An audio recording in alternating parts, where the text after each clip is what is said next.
கர்த்தரை தேடுவதை பற்றி நாம் ஆழமாய் தியானித்து கொண்டிருக்கிறோம். ஏனென்றால் இது ஒரு புத்தாண்டாக இருக்கிறது. கர்த்தர் நம்மை ஊக்குவிக்கின்ற காரியம், நமக்கு போதனை செய்திருக்கிற காரியம், நாம் அவரை தேட வேண்டும். சாதாரணமாய் அல்ல, ஊக்கமாய் தேட வேண்டும். ஏனென்றால் நம்முடைய வாழ்க்கை எதற்காக உண்டாக்கப்பட்டது? அவரோடு உறவு வைப்பதற்காக. உறவு இருக்கிறவர்கள் நிச்சயமாய் ஒருவரை ஒருவர் தேடுவார்கள், நாடுவார்கள். அதுதான் செய்து கொண்டிருக்கிறோம். இப்பொழுது தேவனை தேடுவதற்கு தேவன் நம்முடைய கரத்தில் ஆளுகை செய்யும்படியாக ஒரு வாழ்க்கை கொடுத்திருக்கிறார். ஆளுகை செய்ய வேண்டும் என்றால் நாம் எதிர்ப்பின் சக்திகளை மேற்கொள்ள வேண்டும். ஒரு யுத்தத்தில் இருக்கிறோம், ஒரு ஆவிக்குரிய போரில் இருக்கிறோம். பிசாசும் அவனுடைய ராஜ்யத்தையும் எதிர்த்து நிற்கிறோம்.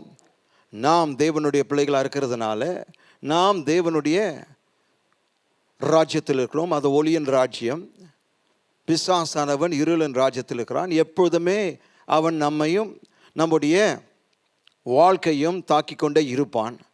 ஆனால் அந்த போரில் தேவன் நமக்கு ஏற்கனவே வெற்றி கொடுத்திருக்கிறார். அந்த போரை வெல்வதற்கான ஆயுதங்கள் தேவன் நம்மிடத்தில் கொடுத்திருக்கிறார். அதுதான் முதலாவது நாம் பார்த்து கொண்டிருக்கிறோம். இந்த போரில் நாம் வெற்றி பெறுவதற்கான முதல் ஆயுதத்தை பார்த்து கொண்டிருக்கிறோம். அது என்ன? ஜெபம். ஜெபத்தை பற்றி நாம் அதிகமாய் இங்கே பேசி கொண்டிருக்கிறோம். பல வசன பகுதிகளை பார்த்திருக்கிறோம். அதிலிருந்து நாம் அறிந்து கொள்ள வேண்டிய காரியம் ஜெபத்தினுடைய முக்கியத்துவம், ஜெபத்தினுடைய வல்லமை, ஜெபத்தினுடைய ஆழம். ஜெபம் செய்தால் என்னெல்லாம் நடக்கக்கூடும்? இந்த போதனைகள் எதற்காக கொடுக்கப்படுகிறது என்றால் நாம் ஜெபிக்கிறவர்களாக மாற வேண்டும். ஆமென். ஜெபிக்கிறவர்களாக நாம் மாற வேண்டும். ஜெபித்தால் காரியங்கள் மாற்றப்படும். தேவன் நம்மை மட்டும் மாற்றுவதில்லை, தேவன் நம்மை சுற்றில் இருக்கிற எல்லா காரியங்களையும் மாற்றுவார். ஹல்லேலூயா. அதற்காக தான் நாம் பிரயாசப்பட வேண்டும். ஜெபத்தில் அதிகமாய் நாம் நேரம் செலவிட வேண்டும். ஜெபத்தை செய்தால் நடக்க போகின்ற காரியங்களை நீங்கள் பொறுத்திருந்து பார்க்கலாம். ஆமென். நாம் ஜெபித்தால் காரியங்கள் நிச்சயமாக நம்மை பின்தொடரும். எனவே உங்களை நான் இந்த காலையில் உற்சாகப்படுத்த விரும்புகிறேன். அடுத்த முறை சாத்தானானவன், பிசாசானவன் உங்களை அடிமைப்படுத்த முயலும் போது நீங்கள் உன்னால் அது செய்ய முடியாது என்று அவனுக்கு சொல்லி, கவனிங்க, தேவனை உயர்த்தும் துதிகளோடு சாத்தானுடைய நரகத்தின் அஸ்திபாரங்களையே நீங்கள் அசைக்க வேண்டும். எப்படி? தேவனை உயர்த்தும் துதிகளோடு. ஆங்கிலத்தில் with the high praises of God. நாம் உணர வேண்டும், நாம் தேவனுக்கென்று ஏறெடுக்கிற துதிகள் உயர்த்தும் துதிகளாய் இருக்கிறது. அவரை உயர்த்தும் போது நரகத்தின் அஸ்திபாரங்களையே நீங்கள் அசைக்கிறீர்கள். ஆகவேதான் நாம் அந்த பாடலை பாடுகிறோம். துதி எடுத்தால் சாத்தான் ஓடுவான். ஏன்? துதியின் மத்தியில் தேவன் மட்டும்தான் வாசம் பண்ண முடியும். தேவன் இருக்கிற இடத்துல பிசாசு நிற்கவே முடியாது. விட்டு வெளுகுவான், ஓடி போவான். எனவே நாம் துதிக்கிற மக்களாய் மாற வேண்டும் என்றால் முதலாவது ஜெபிக்கிற மக்களாய் நாம் இருக்க வேண்டும். அது கிரியை செய்கிறது என்று அனுபவத்திலிருந்து நான் அறிவேன். எது கிரியை செய்கிறது? துதி எடுத்தால் சாத்தான் ஓடுவான், நரகத்தினுடைய அஸ்திபாரங்கள் அசைக்கப்படும் என்று எனக்கு ஏற்கனவே அனுபவத்திலிருந்து அறிந்திருக்கிறேன். Price God.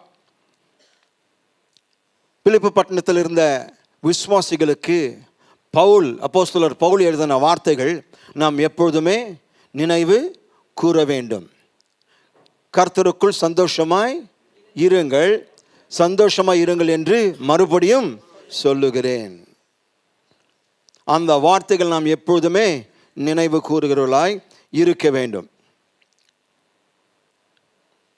அப்போஸ்தலர் நடவடிக்கைகள் புத்தகம், நாம் சபையாக சேர்ந்து இப்படியாக ஜெபிக்கும் போது காரியங்கள் வெடிக்கும் என்று அப்போஸ்தல நடவடிக்கைகள் நமக்கு தெளிவாக போதுகிறது. நாம் 2 சம்பவங்கள் ஏற்கனவே பார்த்துருக்கிறோம். அப்போஸ்தலர் 12:5 முதல் 10 வசனம் வரைகள்.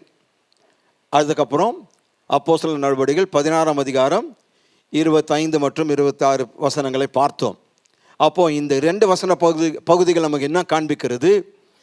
ஒரு சபையாக அப்படியாக நாம் ஜெபிப்போமானால் காரியங்கள் வெடிக்கும். எப்படி?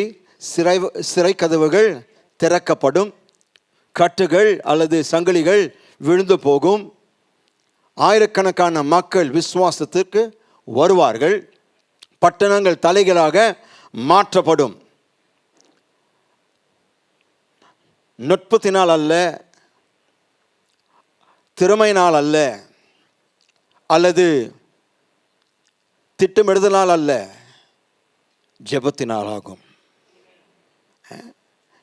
இந்த டெக்னிக்கலாக பட்டணங்களை தலைகீழாக மாற்றாது.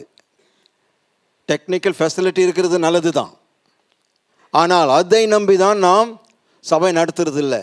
இதெல்லாம் வருவதற்கு முன்பாக சபை இருந்தது. ஆமென். கடந்த 2000 வருடங்களாக இந்த இந்திய தேசத்தில் இந்த தொழில்நுட்ப முன்னேற்றங்கள் இல்லாத பொழுது கூட சபை நடந்து கொண்டிருந்தது. ஆமென். கேமராலாம் வருவதற்கு முன்பாக நாம் சபை நடத்தி கொண்டு இருந்தோம். இப்பொழுது தான் இந்த வசதிகள், கர்த்தருக்கு நான் நன்றி செலுத்துகிறேன். இப்பொழுது ஒரே இடத்துல இருந்து கொண்டு முழு உலகத்தை சந்திக்க முடிகிறது. அந்நிய தேசங்களில் நம்முடைய விசுவாசிகள் ஆன்லைனில் இப்பொழுது பார்த்து கொண்டிருக்கிறார்கள். இதெல்லாம் தேவனை நான் துதிக்கிறேன். ஆனால் இதை சார்ந்து தேவனுடைய சபை கட்டப்படலை. ஜெபத்தினால் இது செய்யப்படுகிறது. ஜெபத்தை பற்றி அதிகமாய் பிரசங்கித்த ஒரு மிகப்பெரிய தேவ ஊழியர் சாமுவேல் சாட்விக் என்பவர், அவர் சொன்ன வார்த்தைகள் உங்களுக்கு முன்பாக நான் வாசிக்க விரும்புகிறேன். பிசாசுக்கு ஒரு கவலை இருக்கிறது. அது என்னவென்றால், ஜெபத்திலிருந்து பரிசுத்தவான்களை நிறுத்துவது. அவனுக்கு ஒரு கவலை தான் இருக்குது, எப்படியாவது பரிசுத்தவான்களை ஜெபம் செய்யாமல் நிறுத்த வேண்டும். கவனிக்க வேண்டும், ஜெபமில்லாத வேத படிப்புகள், வேத பாடங்கள், பைபிள் ஸ்டடீஸ், ஜெபமில்லாத வேலை, ஜெபமில்லாத கிறிஸ்தவத்தை பார்த்து அவன் பயப்படுவதே இல்லை. இன்னும் சொல்ல வேண்டும் என்றால், அவன் நம்முடைய பிரயாசங்களை பார்த்து சிரிக்கிறான், நம்முடைய ஞானத்தை பார்த்து பரிகாசம் பண்ணுகிறான். ஆனால் நாம் ஜெபிக்கும் போது அவன் நடுங்குகிறான். சபை ஜெபித்தால் அவன் நடுங்குகிறான், பாதாளம் அதிர்கிறது. ஆமென். அப்போ அவர் எழுதுகிறார், ஜெபமானது சாதாரண மனிதர்களை வல்லமை வாய்ந்த மனிதர்களாய் மாற்றுகிறது. அப்போ நாம் சாதாரணமான விசுவாசிகள் இராதபடிக்கு இயற்கைக்கு அப்பாற்பட்ட வல்லமையில் செயல்படுகிற விசுவாசிகளாய் மாறுவதற்கு தேவன் நமக்கு என்ன கொடுத்திருக்கிறாரு? ஜெபம் என்கின்ற ஆயுதம். ஜெபம் என்கின்றார். நீங்கள் அதிகமாய் ஜெபித்தால் அதிகமாய் தேவனால் பயன்படுத்தப்படுவீர்கள். உங்களுடைய ஜெப அளவு எவ்வளவோ அந்த அளவுக்கு தேவனுடைய வல்லமையும் வரங்களும் உங்களுடைய வாழ்க்கையில் கிரியை செய்யும். எழுதி கொள்ளுங்கள். எந்த அளவுக்கு நான் ஜெபிக்கிறேனோ அந்த அளவுக்கு தேவன் என்னை பயன்படுத்துவார். நான் வரங்களில் கிரியை செய்ய முடியும். வரங்களை கொண்டு நான் தேவனுடைய இந்த உலகத்தை தேவனுக்கென்று ஆயத்தப்படுத்த முடியும். அப்போ நாம் நமக்காக மட்டும் வாழ்வது அல்ல, நாம் இந்த உலகத்தில் இருக்கிற எல்லா மக்களை சந்திக்க நாம் முற்பட வேண்டும். அது எப்படி செய்ய முடியும்? அதிகமாய் ஜெபித்தால் காரியங்கள் நம்முடைய வாழ்க்கையில் சம்பவிக்கும். ஜெபத்தின் வல்லமை எப்படிப்பட்டது? ஜெபம் அக்னியை கொண்டு வரும், அது மழையை கொண்டு வரும், அது ஜீவனை கொண்டு வரும். ஏன்? ஜெபம் தேவனையே கொண்டு வரும். நீங்கள் ஒவ்வொரு முறை விசுவாசத்தை கொண்டு வேதத்தின் அடிப்படையில் ஜெபித்தால் நிச்சயமாக கர்த்தரே இறங்கி கிரியை செய்வார். வேதம் முழுக்க அதை பார்க்க முடியும். ஒரு மனிதன் ஜெபித்த பொழுது தேவனுடைய அக்கினி பரலோகத்திலிருந்து விழுந்தது, இறங்கினது. ஏன்? ஒரு மனுஷன் செய்த ஜெபத்தின் நிமித்தமாக அந்த தேசமே மீண்டுமாய் யெகோவா தேவனிடத்தில் திரும்பினார்கள். ஒரே ஒரு மனுஷனுடைய ஜெபம். அப்போ பாருங்க, பழைய ஏற்பாட்டில் ஜெபத்தினுடைய வல்லமை அழகாக சொல்லப்பட்டிருக்கிறது, புதிய ஏற்பாட்டில் இன்னும் அதிகமாய் சொல்லப்பட்டிருக்கிறது. ஏனென்றால் இப்பொழுது நாம் மட்டும் ஜெபிக்கல, நமக்குள் பரிசுத்த ஆவியானவர் பெருமூச்சோடு நம் மூலமாய் ஜெபித்து கொண்டிருக்கிறார். அப்போ நாம் இரட்டத்தனையான வல்லமை பெற்றவர்களாக இருக்கிறோம். ஏனென்றால் நாம் ஜெபிக்கிறது மட்டுமல்ல, நம் மூலமாய் பரிசுத்த ஆவியானவர் ஜெபிக்கிறார். அப்போ உங்களை பார்த்து சொல்கிறேன், வெற்றி கொண்டு வருகின்ற ஜெபத்தை போன்ற வல்லமை எதுவும் இல்லை. There is no power like prevailing prayer. ஜெபத்தை மன்னிக்கவும், ஜெயத்தை கொண்டு வருகின்ற ஜெபத்தை போன்ற வல்லமை எதுவுமே இந்த பூமியில் இல்லை. அப்போ நீங்கள் ஒரு ஜெபிக்கின்ற சபைக்கு செல்லும்போது அல்லது ஒரு சபைக்கு நீங்கள் ஜெபத்தோடு செல்லும்போது நீங்கள் ஆசீர்வதிக்கப்படுகிறீர்கள். நீங்கள் ஆசீர்வதிக்கப்படுகிறீர்கள். ஏனென்றால் ஜெபம் எங்கே இருக்கிறதோ அங்கே ஆவிக்குரிய வல்லமை இருக்கும். ஜெபம் எங்கே இல்லையோ அங்கே ஆவிக்குரிய வல்லமை இருக்காது. அப்போ ஜெபத்தினுடைய முக்கியத்துவத்தை நீங்கள் புரிந்து கொள்ள முடியும். ஜெபித்தால் ஆவிக்குரிய வல்லமை கிரியை செய்கிறது. அப்போ விசுவாசிகள் என்ன செய்ய வேண்டும்? நீங்கள் இந்த ஆராதனைக்கு வருவதற்கு முன்பாக முந்தின நாள் இந்த காலையில் விழித்து கொண்டு, ஆண்டவரே நாங்கள் சபைக்கு செல்கிறோம், உம்முடைய பிரசன்னத்தை எதிர்பார்க்கிறோம், உம்முடைய அசைவாடுதல் நாங்கள் விரும்புகிறோம், நீர் எங்கள் மேல் அசைவாட வேண்டும், இதற்காக நாங்கள் காத்திருக்கிறோம், இதற்காக நாங்கள் ஜெபிக்கிறோம். நீங்கள் ஜெபித்தால் இங்கே ஆவிக்குரிய வல்லமை வெளிப்படும். நாங்கள் போன பிரதர், எதுவும் நடக்கல பிரதர். ஏன் நடக்கல பிரதர்? நாம் ஜெபிக்கல. ஜெபம் எங்கே இருக்கிறதோ அங்கே நிச்சயமாக ஆவிக்குரிய வல்லமை செயல்படும். ஜெபம் இல்லாத இடத்துல ஆவிக்குரிய வல்லமை செயல்படாது. இருக்கிறீங்களா? அப்போ ஒரு ஜெபிக்கின்ற ஒரு சபையில் ஒரு ஜெபிக்கின்ற பாஸ்டரோ அல்லது ஜெபிக்கின்ற விசுவாசிகள் இருக்குமானால் நீங்கள் அவர்களை பற்றி கொள்ள வேண்டும், பிடித்து கொள்ள வேண்டும் என்று உங்களை உற்சாகப்படுத்துகிறேன். ஏனென்றால் அப்படிப்பட்ட மக்கள் மிக மிக முக்கியமானவர்கள். அவர்கள் ஜெபித்தால் நம்முடைய வாழ்க்கையில் காரியங்கள் மாற்றப்படும். அப்போ நாம் ஜெபிக்கின்ற சபையாய் மாற வேண்டும். 2024ஆம் ஆண்டில் நாம் எதையாவது செய்வோமானால் அது ஜெபத்திற்கு முக்கியத்துவம் கொடுக்கிற ஒரு சபையாய் நாம் மாறுவோம். ஏனென்றால் ஒரு சபை என்று சொல்லும்போது ஒரு குடும்பம். ஆனால் அதில் சில பேர் மட்டும் ஜெபித்தால் போதாது, அனைவரும் ஜெபிக்கும் போது வல்லமை பெருகும். ஒருத்தர் 2 பேர் ஜெபித்தால் அதற்கேற்ற வல்லமை வெளிப்படும். முழு சபை சேர்ந்து ஜெபித்தால், அதிகமாய் ஜெபித்தால், இடைவிடாமல் ஜெபித்தால் என்ன நடக்கும் பாருங்க. இந்த வேலூர் பட்டணமே சபைக்குள் வந்துவிடும். ஜெபிக்க நாம் நம்மை அர்ப்பணிப்போமாக.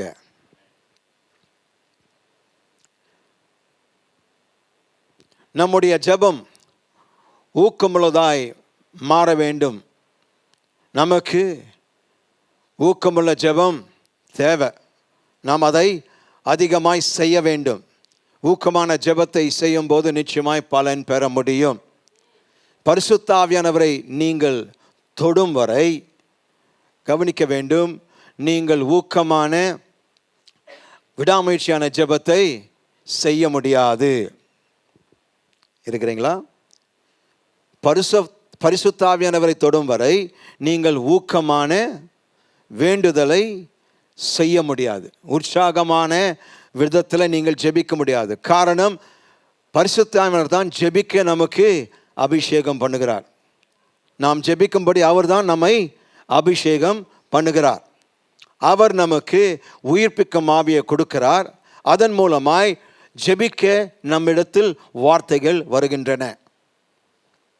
ஆவியானவருடைய வல்லமை நீங்கள் பெறும்போது, அந்நிய பாஷையில் பேசும்போது வார்த்தைகள், ஜெபிக்க வார்த்தைகள் சரளமாய் ஆவியானவர் உங்களுக்கு கொடுப்பார். அப்போ நாம் அதிகமாய் ஜெபிக்கிற மக்களாய் மாறும்போது ஆவியானவர் அவருடைய உயிர்ப்பிக்கும் ஆவியை நமக்கு தந்தருளுவார். இப்பொழுது இன்னொரு உதாரணத்தை பார்க்க போகிறோம். யாக்கோபு 5ஆம் அதிகாரம். யாக்கோபு 5ஆம் அதிகாரம் 16ஆம் வசனத்தினுடைய பிற்பகுதி. நீதிமான் செய்யும் ஊக்கமான வேண்டுதல் மிகவும் பலனுள்ளதாய் இருக்கிறது.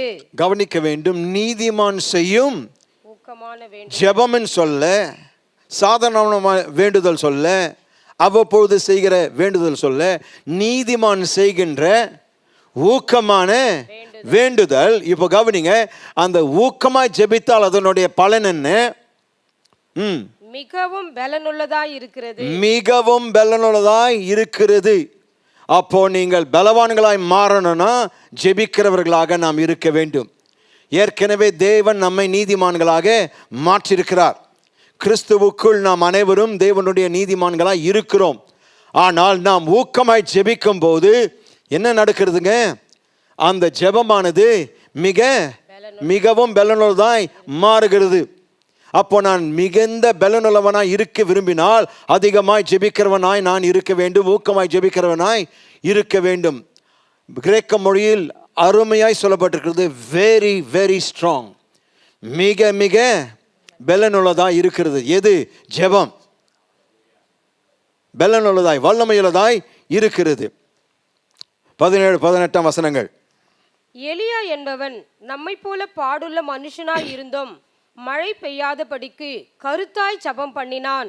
அப்பொழுது 3 வருஷமும் 6 மாதமும் பூமியின் மேல் மழை பெய்யவில்லை. மறுபடியும் ஜெபம் பண்ணினான்.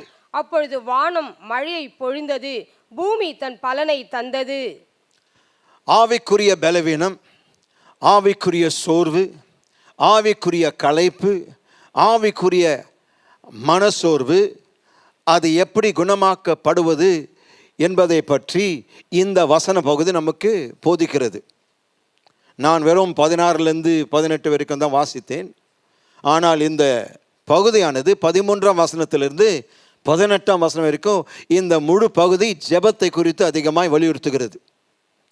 அப்போ இந்த பகுதியை பார்க்கும்போது எப்படி நாம் இந்த ஆவிக்குரிய பலவீனத்திலிருந்து, இந்த ஆவிக்குரிய பலவீனம், இந்த ஆவிக்குரிய சோர்வு, இந்த ஆவிக்குரிய களைப்பு, இந்த ஆவிக்குரிய மனசோர்வு எப்படி குணமாக்கப்படுகிறது?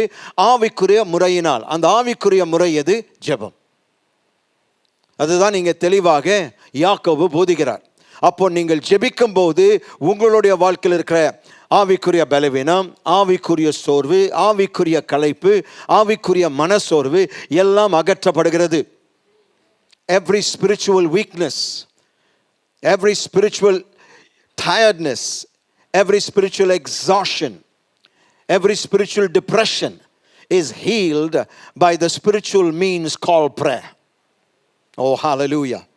அப்போ நாம் அதிகமாய் ஜெபித்தால் நம்முடைய வாழ்க்கையில் பலவீனம் இருக்காது. கேட்கலன்னு அர்த்தம். மீண்டுமாய் சொல்கிறேன், கூர்ந்து கவனிங்க. அதிகமாய் ஜெபிக்கிறவர்கள் பலவான்களாய் இருப்பார்கள். பலவீனத்திற்கு இடம் கிடையாது. ஏன்னா அதுதான் அந்த வசனம் சொல்கிறது. ஜெபித்தால் பலவீனம் அகன்று போகும். ஜெபித்தால் சோர்வுகள் அகற்றப்படும். ஜெபித்தால் களைப்பு நீக்கப்படும். புத்துணர்ச்சி நீங்கள் பெறுவீர்கள். ஜெபித்தால் மனசோர்வு நீக்கப்படும், அழிக்கப்படும். அதனுடைய இடத்துல மன தைரியம், மன உறுதி கொடுக்கப்படும். ஸோ நாம் ஜெபிக்கிற மக்களாய் மாறும்போது தேவன் நமக்கு வாக்கு கொடுக்கிற காரியம், நீ குணப்படுத்தப்படுவாய். ஆமென். அப்போ கவனிக்க வேண்டும், 13ஆம் வசனத்திலிருந்து 16ஆம் வசனத்தினுடைய முற்பகுதி வரைக்கும் ஜெபம் மற்றும் ஆறுதல், ஜெபம் மற்றும் நிலைநிறுத்தல், ரெஸ்டரேஷன், ஜெபம் மற்றும் ஐக்கியம், ஜெபம் மற்றும் ஆறுதல், இவை எல்லாமே போதிக்கப்படுகிறது.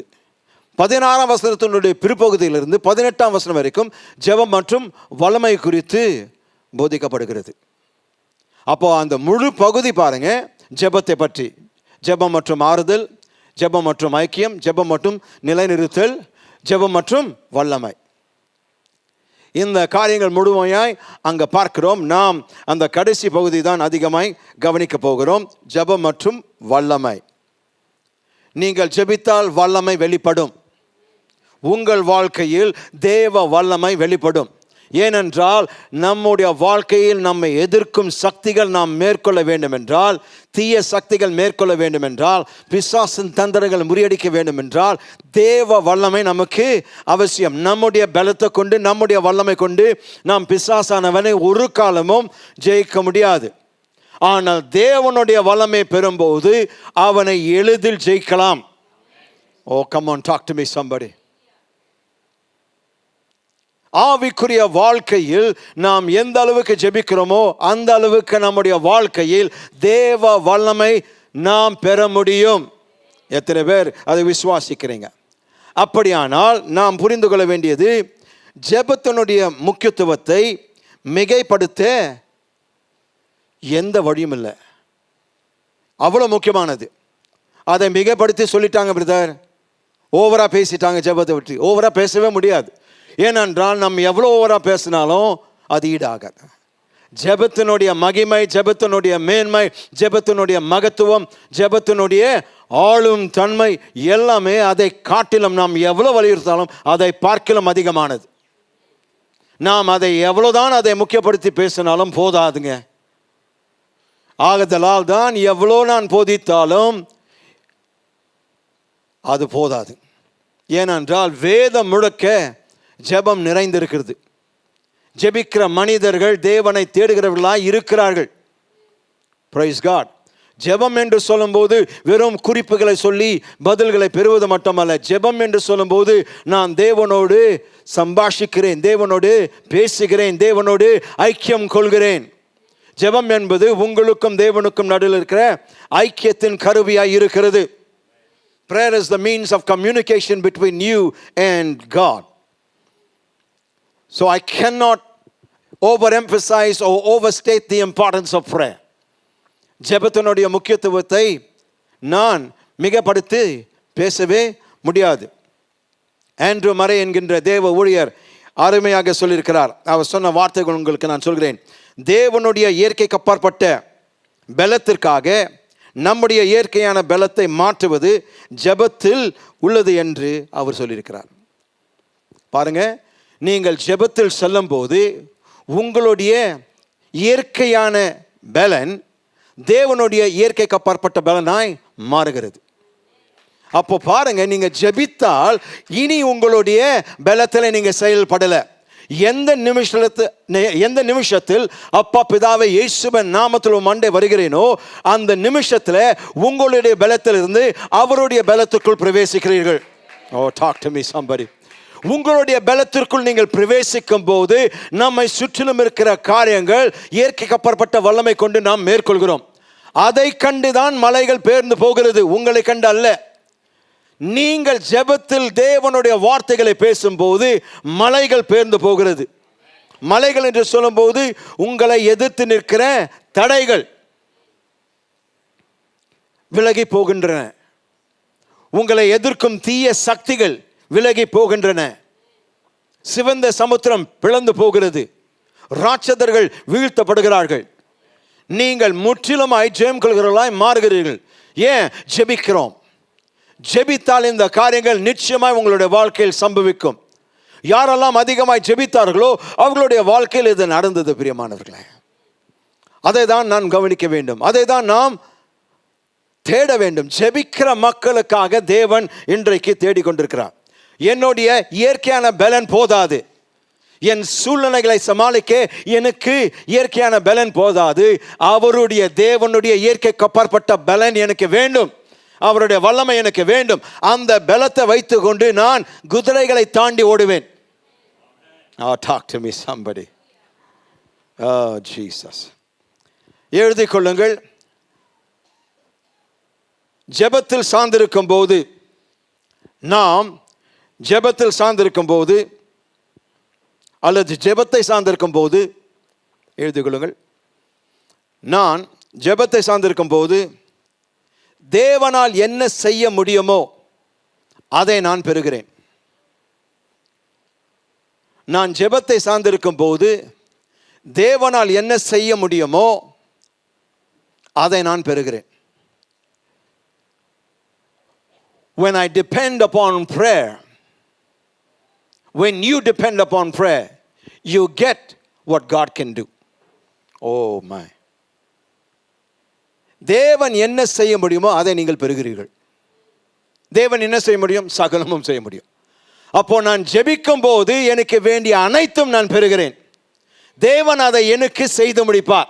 தேவனால் செய்ய முடியாத காரியம் ஏதாவது இருக்குதுங்களா? சொல்லுங்க. தேவனால் செய்ய முடியாத ஒரு காரியம் இருக்கிறது அந்த பூமியில? இல்லை. அப்போ நான் ஜெபிக்கும் போது, அந்த ஜெபத்தை நான் சார்ந்திருக்கும் போது, தேவன் என்ன செய்ய முடியுமோ, என்னெல்லாம் செய்ய முடியுமோ அதை நான் பெறுகிறேன். What a truth this is. எனவே தான் நான் அதிகமாய் ஜெபிக்கிற மனுஷனாய் இருக்கிறேன். என்னுடைய 38 ஆண்டு காலமாய் நான் ஒரு கிறிஸ்துவனாய் மறுபடியும் பிறந்த விசுவாசியாக இருக்கிறேன். 30 ஆண்டு காலமாய் ஒரு போதகராக இருக்கிறேன். என்னுடைய ஜெப வாழ்க்கைக்கு காரணமே இந்த சத்தியம்தான், இந்த கோட்பாடு. நான் ஜெபத்தை சார்ந்திருக்கும் போது இப்படிப்பட்ட நன்மைகள் நான் பெறுகிறேன், இப்படிப்பட்ட வல்லமை நான் பெறுகிறேன். நீங்களும் அதை பெற முடியும். தேவன் உங்களுக்காக அநேக காரியங்களை செய்ய நினைக்கிறார், ஆனால் செய்ய முடியவில்லை. ஏனென்றால் உங்களுடைய ஜெப வாழ்க்கை போதுமானது அல்ல. நீங்கள் ஜெபத்தின் மீது சார்ந்திருக்கவில்லை. சார்ந்திருந்தால் தேவன் உங்களுக்கு செய்ததை, தேவன் உங்களுக்கு செய்ய நினைக்கிறதை நீங்கள் பெற்றுக்கொள்வீர்கள். ஆமென்.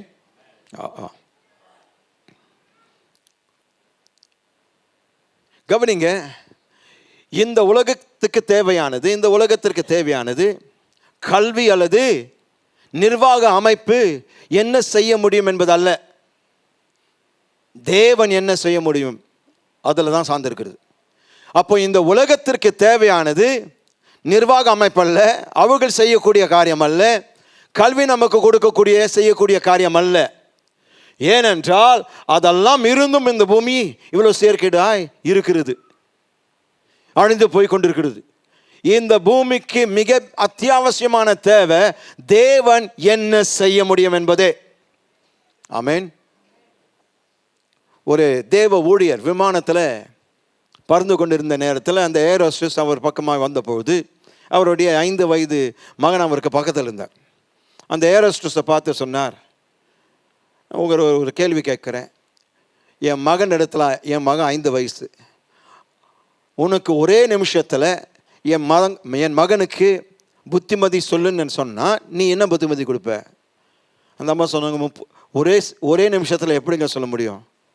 பரவாயில்ல சொல்லுங்கள், ஒரு நிமிஷம் தான் உங்களுக்கு டைம், என் பையனுக்கு நீங்கள் புத்திமதி சொல்லணும், என்ன சொல்லுவீங்க? அப்போ அவங்க சொன்னாங்க, உன் பையனை பார்த்து நான் சொல்லுவேன், நல்ல கல்வியை பெற்றுக்கொள் அப்படின்னு சொன்னாங்க. அதுக்கு அவர் அப்படியா? அப்போ அவர் சொன்ன காரியம், ரயிலுடைய தண்டவாளத்தில் போல்ட்டு நட்டு திருடுறவனை எடுத்து அவனுக்கு படிப்பு சொல்லி கொடுத்தா அவன் முழு தண்டவாளத்திலையும் திருடிடுவான். விளங்குச்சுங்களா? என்ன அர்த்தம்? இந்த உலகத்திற்கு கல்வி கற்றுக் கொடுத்தால் அதை பயன்படுத்தி எவ்வளவு நாசத்தை இன்னும் விளைவிக்க முடியும். ஹலோ, இப்போ அந்த ஞானத்தை பயன்படுத்தி தான் நியூக்ளியர் பாம் அவன் ரெடி பண்ணி வச்சிருக்கிறான்.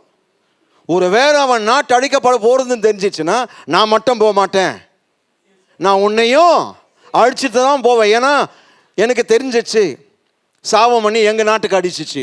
எனவே நான் என்ன பண்ணுவேன்? நியூக்ளியர் பாம்பை ரிலீஸ் பண்ணுவேன். நியூக்ளியர் பாம்பு ரிலீஸ் பண்ணது யாருங்க? சொல்லுங்களேன்.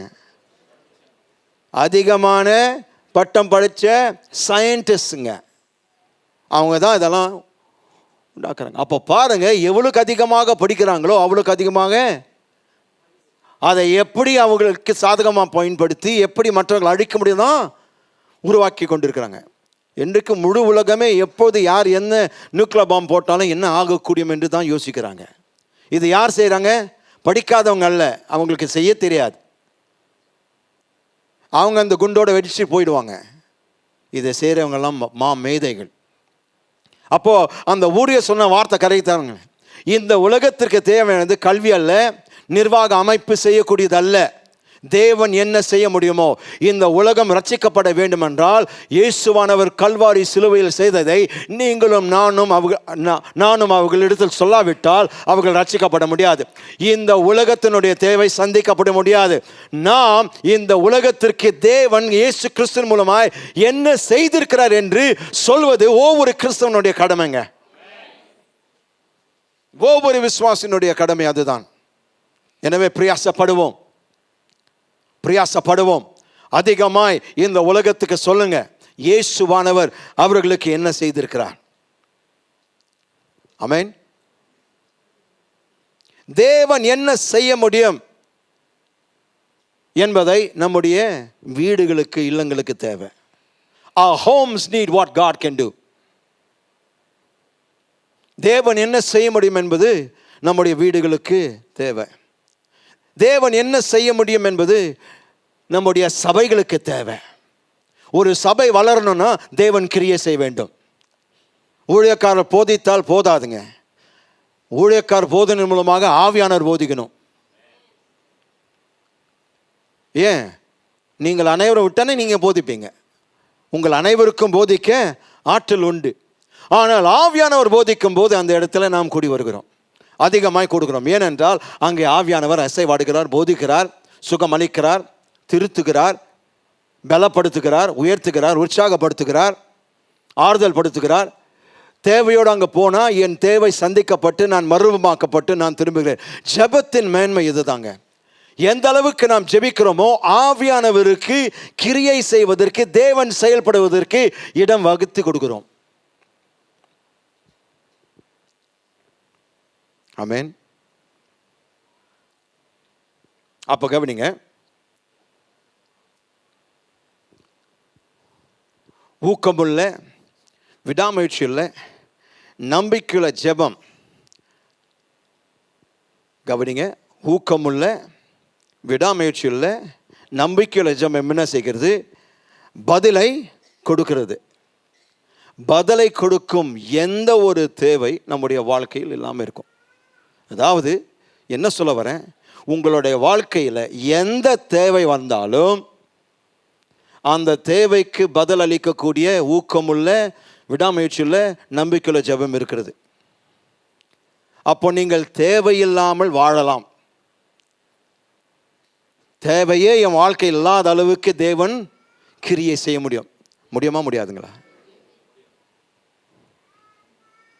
இல்லாட்டி ஏன் இந்த ஜெப போதனை தேவையில்லையே. ஜெபித்தால் நம்முடைய வாழ்க்கையில் அந்த ஜெபம், அந்த தேவைக்கு பதிலளிக்க முடியாத ஒரு தேவை வாழ்க்கையில் இருக்கிறதுன்னு சொல்லவே முடியாது. ஏனென்றால் தேவனுடைய வல்லமை நம்முடைய எல்லா தேவைகளை சந்திக்கக்கூடிய ஆற்றல் உள்ளது. God's power can meet any need in your life. எந்த உங்களுடைய வாழ்க்கையில் எந்த ஒரு தேவை சந்திக்கக்கூடிய வல்லமை பெற்றது தேவனுடைய ஆற்றல், வல்லமை. உன் தேவைகள் சந்திக்கப்பட நீங்கள் விரும்புகிறீர்களா? தேவனுடைய வல்லமை அவசியங்க. தேவனுடைய வல்லமை எது கொண்டு வருகிறது? ஜெபம். விளங்குதுங்க நான் சொல்றது? பதில் வேணுமா உங்களுடைய ஜெபங்களுக்கு? உங்கள் தேவைகளுக்கு பதில் வேண்டுமா? தேவ வல்லமை இருக்கிறது. தேவ வல்லமை கொண்டு வருகிறது எதுங்க? ஜெபம். அடுத்தது, யாக்கோபின் புத்தகத்தில் மீண்டும் மீண்டும் வருகின்ற கருப்பொருள் என்ன? ஜெயத்தை கொண்டு வருகிற ஜெபத்தின் வல்லமை. அந்த முழு 5 அதிகாரங்கள், யாக்கோபு 5 அதிகாரங்களில் மீண்டும் மீண்டும் வரக்கூடிய கருப்பொருள் என்ன? இதுதான், ஜெயத்தை கொண்டு வருகின்ற ஜெபத்தின் வல்லமை, மேற்கொள்ளும் ஜெபத்தின் வல்லமை, மிகவும் பலனுள்ளதாக இருக்கும் ஜெபத்தின் வல்லமை. இப்போது யாக்கோபு 5:16 வாசிப்போம். நீங்கள் சொஸ்தம் அடையும்படிக்கு உங்கள் குற்றங்களை ஒருவருக்கொருவர் அறிக்கையிட்டு ஒருவருக்காக ஒருவர் ஜெபம் பண்ணுங்கள். நீதிமான் செய்யும் ஊக்கமான வேண்டுதல் மிகவும் பலனுள்ளதாயிருக்கிறது. அப்போ நாம் மனதில் கொண்டிருக்க வேண்டிய ஒரு காரியம் இருக்குமானால் தேவனுடைய கட்டளை. அதான் முதல் குறிப்பு. என்ன? நாம் ஒருவருக்கொருவர் ஜெபிக்க வேண்டும் என்று கர்த்தர் தேவன் கட்டளையிட்டிருக்கிறார். அவர் வேண்டுதல் செய்யலைங்க, உங்களை வேண்டி கேட்கல. ஒருவருக்கொருவர் நீங்கள் ஜெபம் பண்ணுங்கள் என்று அவர் நமக்கு கட்டளை கொடுத்திருக்கிறார். 1 தெசலோனிக்கேயர் 5:17 1 கொரிந்தியர் 5:17. இடைவிடாமல் ஜெபம் பண்ணுங்கள். போனுங்க, இடைவிடாமல் ஜெபம் பண்ணுங்க. இது கட்டளைங்க. ஒவ்வொரு விசுவாசி தொடர்ந்து ஜெபிக்க வேண்டும். லூக்கா 18:1. லூக்கா 18:1. நீங்கள் சோர்ந்து போகாமல் லூக்கா 18:1 வேகமாக வாசிங்க. நீங்கள் சோர்ந்து போகாமல் எப்பொழுதும் ஜெபம் பண்ண வேண்டும் என்பதை குறித்து. நீங்கள் சோர்ந்து போகாமல் எப்பொழுதுமே ஜெபம் பண்ண வேண்டும். இதுதான் இயேசுவானவருடைய கட்டளை. அப்போ பாருங்க, ஏற்கனவே 3 வசனங்கள் பார்த்து, இன்னொரு வசனம் பழைய ஏற்பாட்டில் 1 சாமுவேல் 12:23. 1 சாமுவேல் 12:23. நானும் உங்களுக்காக விண்ணப்பம் செய்யாதிருப்பேன் ஆகில் கர்த்தருக்கு விரோதமாக பாவம் செய்கிறவனாய் இருப்பேன். அது எனக்கு தூரமாய் இருப்பதாக நன்மையும் செவ்வையுமான வழியை நான் உங்களுக்கு போதிப்பேன். நன்மையும் செவ்வையான வழி என்னங்க? மற்றவர்களுக்காக நாம் ஜெபிப்பது. அப்படி ஜெபிக்காமல் போனால் சாமுவேல் ஆவியானவர் மூலமாக என்ன சொல்றார்? நான் தேவனுக்கு விரோதமாய் பாவம் செய்கிறேன். அப்போ நாம் எப்பொழுதெல்லாம் யாருக்கு வேண்டுமானாலும் நாம் ஜெபிக்காமல் போனால் தேவனுக்கு விரோதமாய் நாம் பாவம் செய்து கொண்டிருக்கிறோம். அதிகமாய் ஜெபிக்காதவர்கள் அதிகமாய் பாவம் செய்கிறோம். மற்றவர்களுக்கு ஜெபிப்பதனுடைய முக்கியத்துவத்தை இங்க பாருங்க. நான் உங்களுக்கு ஜெபிக்காமல் போனால் தேவனுக்கு விரோதமாய் நான் பாவம் செய்கிறேன் என்று சாமுவேல் தீர்க்கதரிசி சொல்கிறார். தேவனால் ஏவப்பட்டு அந்த வார்த்தை எழுதுகிறார். அப்போ அது அவருக்கு மட்டும் செல்லுமா? இல்லை, எல்லா விசுவாசிகள் ஒருவருக்கொருவர் ஜெபிக்க வேண்டும் என்று தேவனுடைய சித்தமும் விருப்பமுமாய் இருக்கிறது. தேவனுடைய சித்தத்தை நிறைவேற்றவர்கள் தேவனுடைய பலன்களை பெறுவார்கள். You cannot do the will of God and not have the rewards of God. Are you with me? If you do the will of God, you will enjoy the benefits of God. தேவனுடைய சித்தத்தை நீங்கள் செய்வீர்களானால் தேவனுடைய பலன்களை நீங்கள் பெறுவீர்கள்.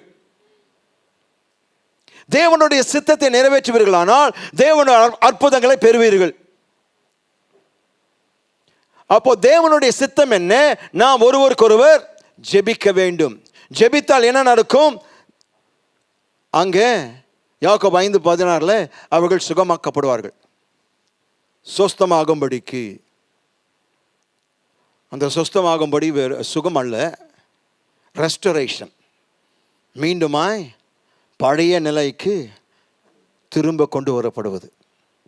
நீங்க எந்த நிலையில் இருந்தீர்களோ மீண்டுமாய் அந்த நிலைக்கு தேவன் உங்களை கொண்டு வருவார்.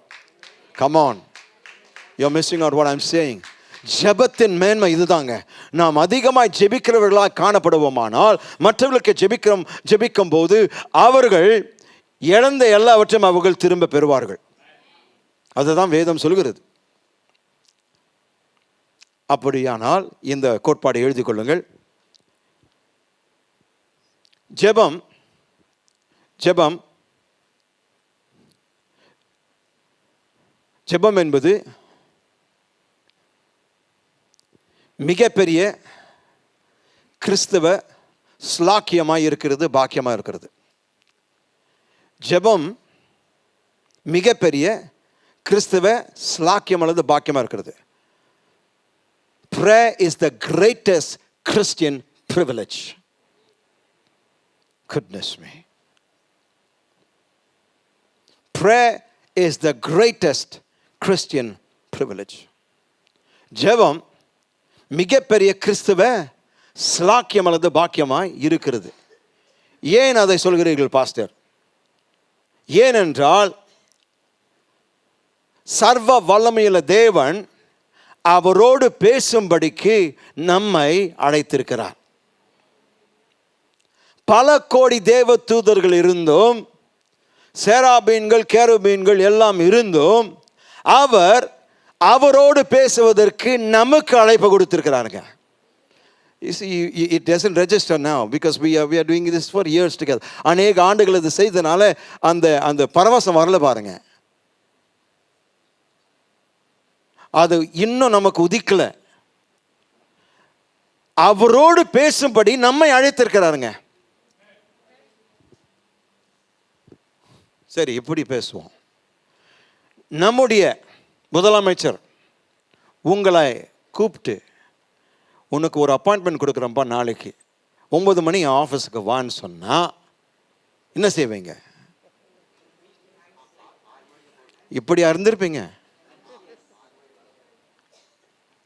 அவர் சொல்லி முடித்த அடுத்த 5 நிமிடத்தில் 99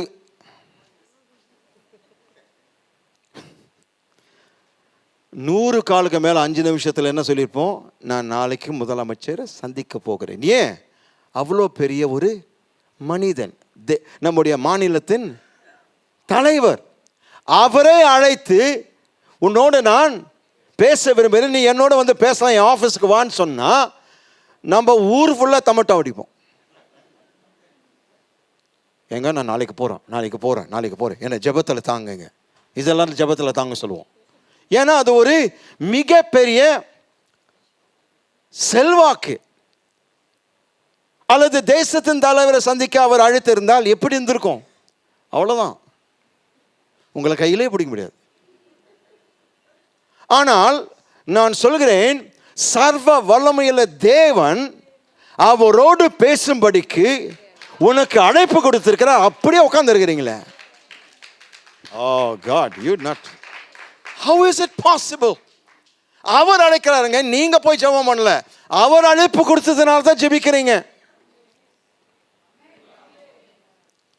எப்பொழுதெல்லாம் அன்பின் பிதாவே இயேசுவின் நாமத்தில் உன் மண்டை வருகிறேன் என்று சொல்கிறீர்களோ, பூமியிலிருந்து நேராக சிங்காசன அறைக்குள் சென்று அவருக்கு பக்கத்தில் சிங்காசனத்தை அமர்ந்து கொண்டு அவரோடு பேச ஆரம்பிக்கிறீர்கள். இது வசனம் சொல்கிறது, நான் சும்மா கதை கட்டலைங்க. வசனம் சொல்றது உங்களுக்கு சொல்லுகிறேன். வேதத்தை புரட்டி பாருங்க. நீங்கள் எப்பொழுதெல்லாம் அன்பின் பிதாவே இயேசுவின் நாமத்தில் உன் மண்டை வருகிறேன் என்று சொல்கிறீர்களோ, இங்கிருந்து டிரான்ஸ்போர்ட் பண்ணப்பட்டு நீங்க எங்க போறீங்க? சிங்காசன அறைக்குள் போறீங்க. நம்ம பிள்ளைங்க வந்து கேலக்சிஸை பற்றி பேச போகிறாங்க. எப்படி அந்த கேலக்சியில் உள்ளே ஏறணும்னா எல்லா கேலக்ஸி சுற்றுன்னு வரலான்னு அவங்க காமிக்க போகிறாங்க. நான் சொல்கிறேன், நீங்கள் ஜெபம் என்கின்ற அந்த ராக்கெட்டில் ஏறுனா கேலக்சிஸ் இல்லைங்க, கேலக்சிஸை உண்டு பண்ணி அதை தாங்குகிற சிங்காசன அறைக்குள் போகிறீங்க. The throne room of God is the center of power for the entire universe. சிங்காசன அறை என்பது முழு அண்டாசரசத்துக்கு, இந்த முழு பிரபஞ்சத்திற்கு அதை உண்டாக்குனது மட்டுமல்ல, அதை தாங்கக்கூடிய வல்லமையின் மையமாக இருக்கிறது சிங்காசன அறை. அதற்குள் நீங்க சென்று சிங்காசனத்தில் அவரோடு அமர்ந்து கொண்டு அப்பாவோடு நீங்க பேசுறீங்க. That is the power of prayer.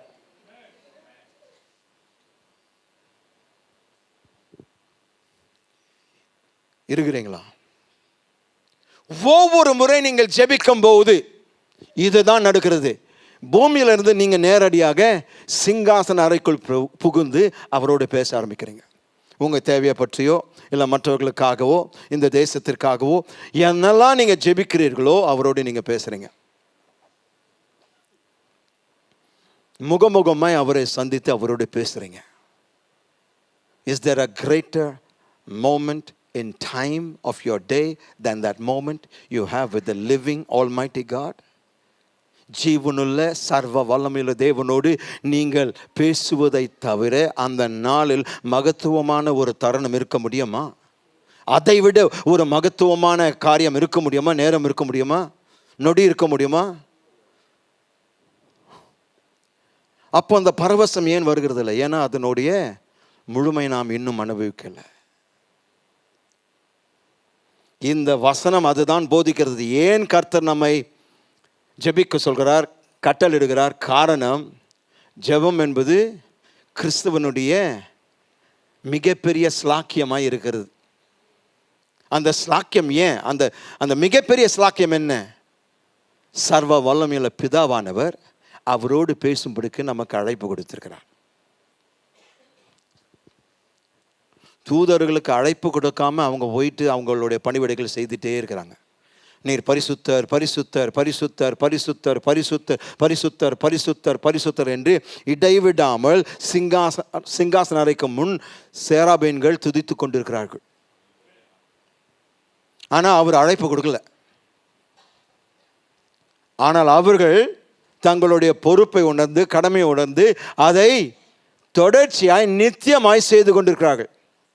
சேனைகளின் கர்த்தர் பரிசுத்தர் பரிசுத்தர் பரிசுத்தர். இதுல கூட 4 பேர் தான் சொல்றீங்க.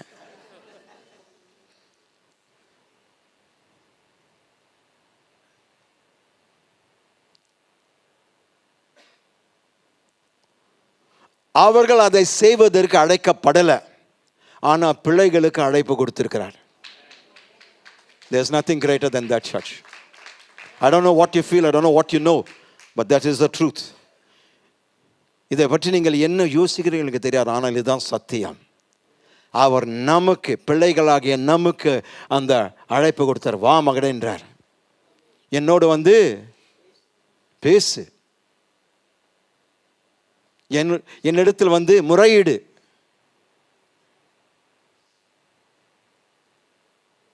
ஹலோ,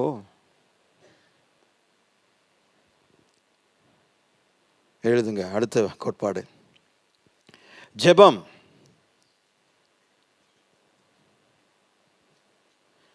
ஜெபம் மிகப்பெரிய கிறிஸ்தவ வல்லமையாய் இருக்கிறது. ஜெபம் என்பது மிகப்பெரிய கிறிஸ்தவ வல்லமையாய் இருக்கிறது. Prayer is the greatest power for the Christian. Prayer is not only the greatest Christian privilege, prayer is the greatest Christian power. மிகப்பெரிய கிறிஸ்தவ ஸ்லாக்கியம் மட்டுமல்ல, மிகப்பெரிய கிறிஸ்தவ வல்லமையும் ஜெபம்தான். ஏன் அப்படி சொல்றீங்க? ஏன் நான் ஜெபம் என்பது மிகப்பெரிய கிறிஸ்தவ வல்லமை என்று ஏன் சொல்கிறேன்? இந்த உலகம் கனவு காண்பதை பார்க்கிலும், இந்த உலகம் கனவை காண்பதை விட ஜெபத்தினால் மிக அதிகமான காரியங்கள் செய்யப்படுகிறது. இந்த உலகம் அதை கனவு கூட காண முடியாது, அதை விட அதிகமாய் ஜெபம் செய்கிறது. உதாரணமாக, இயேசுவானவர் லாசருடைய கல்லறைக்கு முன்பாக நின்ற பொழுது அவன் ஏற்கனவே மரித்து 4 நாள் ஆகிவிட்டது. அதாவது அந்த சரீரம் அழிய ஆரம்பித்திருக்கிறது. புழுக்களுக்கு தங்களுடைய பிரியாணி கிடைத்திருக்கிறது. பூந்து விளையாடுகின்ற நேரத்தில் அவர் வந்து நிற்கிறாருங்க. அவரை வந்து நின்று, பிதாவே நீர் என்னை எப்பொழுதும் கேட்கிறீர். அப்போ ஏற்கனவே ஜெபம் பண்ணி வந்துட்டார். ஆனால் இவர்களுக்காக நான் மறுபடியும் உம்மை நோக்கி கேட்கிறேன் என்று சொல்லி ஜெபம் பண்ணி, அடுத்தது என்ன செய்தாருங்க? உலகத்தினால் கனவு காண முடியாத காரியத்தை செய்தார். லாசருவே வெளியே வா என்று சொன்ன மாத்திரத்தில் அவர் உயிரோடு வெளியே வந்தான். இது யாராவது உலகத்தில் கனவு கண்டிருப்பாங்களா? இவர் வந்து பேசினா அவர் வெளியே வந்துடுவார். யாருக்கும் அந்த ஏன் மார்த்தாள் மரியாளுக்கே இல்லை. உன் சகோதரனை எழுப்பினா கடைசி நான் நீ எழுப்பேன், எனக்கு தெரியும் ஆண்டவரே. யாருங்க பக்கத்தில் வந்து அவருடைய பாதப்படியில் உட்கார்ந்து சத்தியத்தை கேட்ட 2 பேரும் கடைசி நாள் நீர் எழுப்பீர் ஆண்டவரே. அவர் சொல்கிறார், நான் இப்பொழுது உயிர்த்தெழுதலும் ஜீவனமாக இருக்கிறேன். அதெல்லாம் ஏறலை காதில். நீங்கள் 4 நாட்களுக்கு முன்பாக வந்திருந்தா என் சகோதரன் பிழைத்திருப்பாரே. அவர்களுக்கு ஏறவே இல்லை. அவர் வா என்று சொல்லி அவர் வெளியே வந்த பிறகுதான். ஏன்னா இந்த உலகத்தினால், தேவன் ஜெபத்தினால் என்ன செய்யக்கூடும் என்பது கனவு காண முடியாதுங்க. God can do much more through prayer than the world can dream. ஏன்? நீங்கள் கனவை காண்பதை விட தேவன் அதிகமாய் ஜெபத்தின் மூலமாய் செய்ய முடியும். இருக்கிறீங்களா? எலியா அவர் நின்று ஜெபித்தார். ஆயிரக்கணக்கான யூதர்கள் நின்று வேடிக்கை பார்த்திருந்தாங்க. நாள் முழுக்க பாகால் தீர்க்கதரிசிகள் முயற்சி செய்து தோற்று போனார்கள். இவர் வந்து கையை உயர்த்தி ஜெபித்தார். ஜெபித்த மாத்திரத்தில் அக்கினி இறங்கியது. இது எந்த மனுஷன் கனவு கண்டிருப்பானா அன்னைக்கு? இல்லை. ஏன்னா ஏற்கனவே ட்ரை பண்ணி அவங்க முழு நாள் முயற்சி செய்து தோற்று போனார்கள். இவர் வந்து நின்று 2 நிமிஷம் கூட ஆகலை. அவர் ஒரு சிறிய ஜெபம் மேல இருந்தால் முடிக்கிறதுக்குள்ள அக்கினி இறங்கிடுச்சு. ஏனென்றால் ஜெபத்தினால் தேவன் நீ கனவு காண்பதை விட அதிகமாய் செய்ய வல்லவராய் இருக்கிறார். செய்வாருங்க. ஜெபத்தை பற்றி இன்றைக்கு தேவ ஆவியானவர் உங்களுடைய ஆவியில அந்த வெளிப்பாடு கொடுப்பாராக. இந்த நாளில் உங்கள் அனைவருக்கும் இந்த வெளிப்பாடு வேணும். நான் என் குரலை வைத்து ஜெபித்தால் நான் கண்டதை விட, இந்த உலகம் காண முடியாத கனவை விட அவர் தன் ஜெபத்திற்கு, என் ஜெபத்திற்கு அவர் பதில் அளிப்பார், அற்புதங்களை செய்வார். ஒரு மோசே கரத்தை வைத்து ஜெபித்த பொழுது இஸ்ரவேல் மக்கள் அமலேக்கியர்களை மேற்கொண்டார்கள். எப்படி செய்தார்கள்? இயற்கைக்கு அப்பாற்பட்ட விதத்தில். அவர் கையை உயர்த்தும் போது அவர்கள் ஜெயம் கொண்டார்கள், கை இறக்கின போது அவர்கள் தோற்று போனார்கள். அப்போ இது யோசனுடைய கரத்தில் இருந்த ஒரு திறன் அல்ல, தேவனுடைய மனிதனாகிய மோசே ஜெபித்த போது அங்கே மாற்றங்கள் நடந்தது. இறக்கின போது அங்கே எந்த மாற்றமும் கிடையாது. அப்போ இது எந்த உலகத்தினுடைய இராணுவ வீரர்கள் இதை கனவு செய்திருக்க முடியாது. ஆனால் அதற்காட்டிலும் தேவன் அந்த நாளில் மிகப்பெரிய வெற்றி இஸ்ரவேல் புத்திரர் கொடுத்த. நான் சொல்கிறேன், பிசாசின் சேனைகள் மீது உங்களுக்கு மிகப்பெரிய வெற்றி கர்த்தர் கொடுப்பார். It's time for the church to know the power of prayer. It's time for God's children to know the power of prayer. தேவனுடைய பிள்ளைகள் ஜெபத்தினுடைய வல்லமை அறிந்து கொள்ளக்கூடிய நாட்கள் இது. சபை விசுவாசிகள், தேவனுடைய திருச்சபை ஜெபத்தின் வல்லமை புரிந்து கொள்ளக்கூடிய நேரம் இது. இந்த நேரத்தில் இதை செய்யாவிட்டால் நாம் ஆசீர்வாதத்தை எடுப்போம். நான்காவது கோட்பாடு, ஜெபம் என்பது மிகப்பெரிய கிறிஸ்தவ தோல்வியாய் இருக்கிறது. ஜெபம் என்பது மிகப்பெரிய கிறிஸ்தவ தோல்வியாக இருக்கிறது. எல்லாரும் அதிர்ச்சியாக பார்க்குறீங்க, நல்லது. இப்போ தான் நீங்கள் வந்து கூர்ந்து கவனிக்கிறீங்கன்னு அர்த்தம். என்ன பாஸ்டர், இப்போ தான் மிகப்பெரிய கிறிஸ்தவ வல்லமை சொன்னீங்க, இப்போ மிகப்பெரிய கிறிஸ்தவ தோல்வி ஏன்? வாசிப்போம். யாக்கோபு 4:2. யாக்கோபு 4:2. நீங்கள் இச்சித்தும் உங்களுக்கு கிடைக்கவில்லை, நீங்கள் கொலை செய்தும் பொறாமை உள்ளவர்களாயிருந்தும் அடையக்கூடாமற் போகிறீர்கள். நீங்கள் சண்டையும் யுத்தமும் பண்ணியும் நீங்கள் விண்ணப்பம் பண்ணாமல் இருக்கிறதினாலே உங்களுக்கு சித்திக்கிறதில்லை. எளிதான வார்த்தைகள் சொல்லலன்னா, நீங்கள் ஜெபம் பண்ணாததுனால உங்களுக்கு எதுவும் கிடைக்கலன்றார். அப்போ நான் ஜெபம் என்பது மிகப்பெரிய கிறிஸ்தவ தோல்வி என்று சொல்லும்போது என்ன சொல்கிறேன், என்ன அர்த்தம்? ஜெபிக்காததுனால நாம் எதுவும் பெறாததுனால் நாம் தோற்று போயிருக்கிறோம். அநேக கிறிஸ்தவர்களுடைய வாழ்க்கையில் இருக்கிற தோல்விக்கு காரணம் அவர்கள் ஜெபிக்கவில்லை. அப்படி ஜெபித்திருந்தால் தவறான காரியங்களுக்கு ஜெபித்ததுனால அவர்கள் பெறவில்லை. தேவன் ஜெபத்திற்கு பதில் அளிக்கிறவராய் இருக்கிறார். வேதம் முழுக்க அவர் சொல்லியிருக்கிறார், என்னை நோக்கி கூப்பிடு, நான் உனக்கு மறுத்திர அளிக்க. அதுதான் அர்த்தம், நான் உனக்கு ஜெபத்திற்கு பதில் அளிப்பேன். அதுதான் அதனுடைய சாராம்சம். நீ எப்பொழுதெல்லாம் என்னை நோக்கி கூப்பிட்டா நான் உனக்கு பதில் அளிப்பேன். ஆனால் நாம் பதில் பெறாமல் இருக்குமானால், ஒன்று, நாம் விண்ணப்பம் பண்ணவில்லை, ஜெபிக்கவில்லை. 2வது, ஜெபித்தால் தவறாய் ஜெபித்ததுனால பெறவில்லை. அதுதான் சொல்கிறேன், ஜெபம் என்பது மிகப்பெரிய கிறிஸ்தவ தோல்வி. ஏன்? அநேக விசுவாசிகள் கிறிஸ்தவர்கள் ஜெபிப்பதில்லை. ஜெபிப்பதில்லை என்று சொல்லும்போது அவங்க சுத்தமாக ஜெபிக்கலன்னு சொல்ல வரல. ஜெபம் என்பது ஒரு வாழ்க்கை பாணியாக கிறிஸ்தவர்களுக்கு கிடையாது. தேவை மட்டும் பிரச்சனையில் மாட்டினா தான் ஜெபிக்கிறார்கள். சிங்க கபியில் போடப்பட்ட பிறகு தான் அவர்கள் ஜெபிக்கிறார்கள். ஆனால் தானியேல் அது வரைக்கும் தான் ஜெபித்தார். சிங்க கபியில் போடப்பட்ட பிறகு அவர் ஜெபிக்கல. ஏன்னா அவர் சொன்னார், நான் என் வேலை செஞ்சுட்டு இப்போது சிங்க கபியில் அந்த ஜெபத்தின் மூலமாக நான் இங்கே இருக்கிறேன், இனி நீங்கள் என்னை காப்பாற்றுங்க, ரட்சியும். சிங்கத்தினுடைய வாயிலிருந்து என்னை ரட்சிக்கிறது நீங்கள் தான். இது வரைக்கும் என் பொறுப்பை நான் சேர்ந்துட்டேன், என் ரோல் நான் நிறைவேற்றிட்டேன். இப்போது உங்களுடைய பங்கை நீங்கள் செய்யுங்க. நம்ம அப்படியே எதிர்மறையாக பார்க்குறோம். சிங்க கேவில் இருக்கும்போது மட்டும்தான் ஜெபிக்கிறோம். நீங்கள் ஏசு என்று சொல்கிறதுக்குள்ள அங்கே சிங்கம் உங்களை முழுமையாக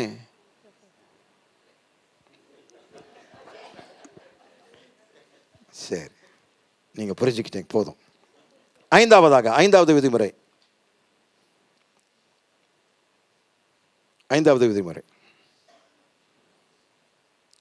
ஜெபம் என்பது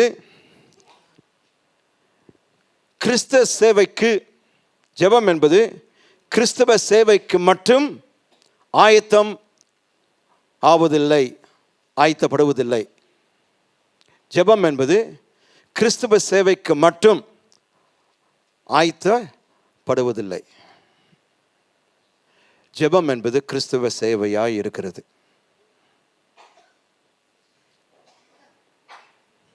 தயவுசெய்து எழுதி கொள்ளுங்க. ஜெபம் என்பது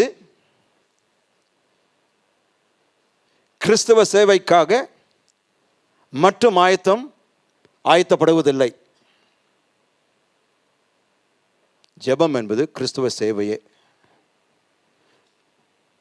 Prayer is not just getting ready for Christian service. Prayer is Christian service.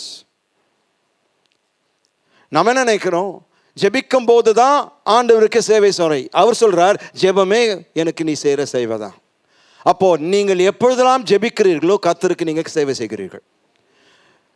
யோசுவா என்ன சொன்னாருங்க, தன் குடும்பத்தை விட்டு நானும் என் வீட்டாருமோ வென்றால் கர்த்தரையே சேவிப்போம். எப்படி சேவிக்க போறாங்க?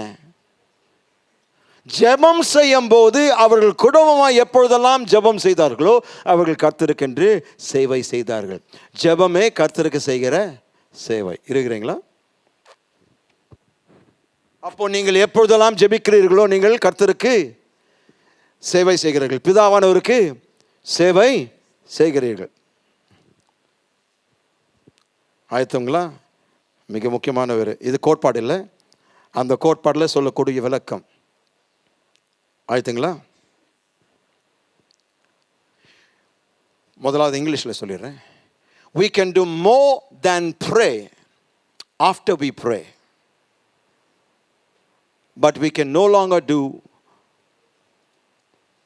more than pray until we pray.